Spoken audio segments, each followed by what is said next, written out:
ಸ್ವಾತಂತ್ರ್ಯ ಸ್ವತಂತ್ರ ಎಂದರೆ ಸ್ವಇಚ್ಛೆಯಿಂದ ಜೀವಿಸುವುದು, ಯಾವುದೇ ರೀತಿಯ ಬಂಧನ ಇಲ್ಲದಿರುವುದು, ಸಾಮಾಜಿಕವಾಗಿ, ಆರ್ಥಿಕವಾಗಿ, ಧಾರ್ಮಿಕವಾಗಿ, ಭೌಗೋಳಿಕವಾಗಿ, ರಾಜಕೀಯವಾಗಿ ಹಾಗೂ ಬೌದ್ಧಿಕವಾಗಿ ಸ್ವತಂತ್ರವಾಗಿ ಆಲೋಚನೆ ಮತ್ತು ಕಾರ್ಯಗಳನ್ನು ನಿರ್ವಹಿಸುವುದು.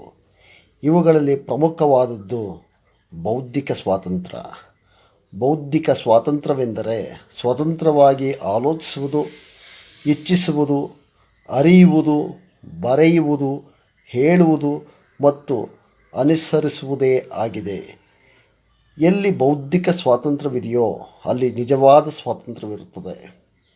ಎಲ್ಲಿ ಪ್ರಜ್ಞಾವಂತರಿರುತ್ತಾರೋ ಅಲ್ಲಿ ಮಾತ್ರ ಈ ಬೌದ್ಧಿಕ ಸ್ವಾತಂತ್ರ್ಯವನ್ನು ಬಯಸುವವರು ಇರುತ್ತಾರೆ.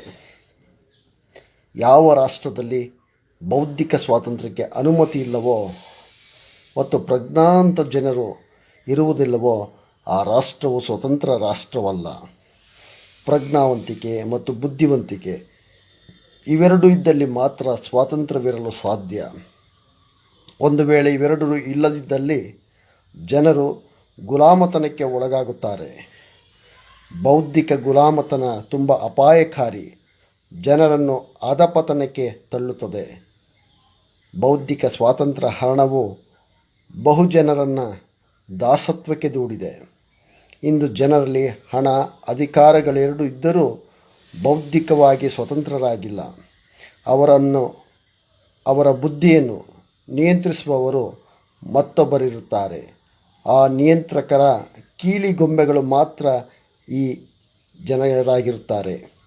ರಾಷ್ಟ್ರದ ಬಹುಜನರ ಮೇಲಿನ ಚುಕ್ಕಾಣಿ ಆ ನಿಯಂತ್ರಕರ ಕೈಯಲ್ಲಿದೆ. ಆ ನಿಯಂತ್ರಕರು ಬೆದರು ಬೊಂಬೆಗಳನ್ನು ಬಳಸಿ ಹಕ್ಕಿಗಳನ್ನು ನಿಯಂತ್ರಿಸುವ ಹಾಗೆ ಈ ಜನರನ್ನು ನಿಯಂತ್ರಿಸುತ್ತಾ ಇರುತ್ತಾರೆ. ಬಹುಪಾಲು ಜನರು ಬರೀ ಬೆದರು ಬೊಂಬೆಗಳನ್ನು ಮಾತ್ರ ದೂಷಿಸುತ್ತಾರೆ. ಆದರೆ ಇವರನ್ನು ನಿಯಂತ್ರಿಸುವವರ ನಿಯಂತ್ರಣದಿಂದ ತಪ್ಪಿಸಿಕೊಳ್ಳುವ ಪ್ರಯತ್ನವನ್ನು ಮಾಡುವುದೇ ಇಲ್ಲ. ಅದೇ ಬೌದ್ಧಿಕ ದಾಸತ್ವದ ಸಂಕೋಲೆಯಲ್ಲಿ ಬಂಧಿತರಾಗಿ ಆ ನಿಯಂತ್ರಕರ ಹಾಕಿದ ಹಾದಿಯನ್ನೇ ಸವೆಸುತ್ತಾ ತಮ್ಮ ಹಣೆಬರಹವನ್ನು ಅಳೆದುಕೊಂಡು ಬದುಕು ಸಾಗಿಸುತ್ತಿರುತ್ತಾರೆ. ಇದು ದೇಶದ ಬೌದ್ಧಿಕ ಸ್ವಾತಂತ್ರ್ಯವಿಲ್ಲದ ಬಹುಪಾಲು ಜನರ ಬಹುದೊಡ್ಡ ದೌರ್ಬಲ್ಯ.